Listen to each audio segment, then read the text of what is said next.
Welcome to Penrose Learning, where we make understanding easy. You start by confirming prerequisites: Windows updated, Visual C++ redistributables installed, and NET present.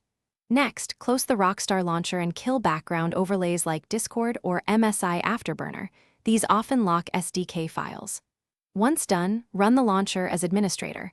Right-click and choose Run as Administrator. This elevates permissions so the installer can write SDK components. Make sure antivirus isn't quarantining files. Temporarily disable it if necessary, then proceed to the next detailed step.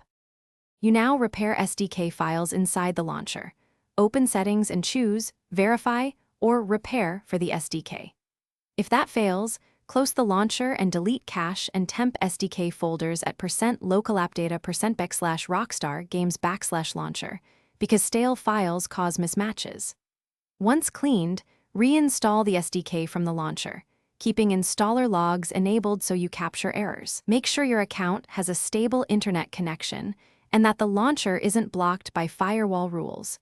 These steps resolve most mid-process failures. To finish, reboot your PC to ensure drivers and services reload correctly.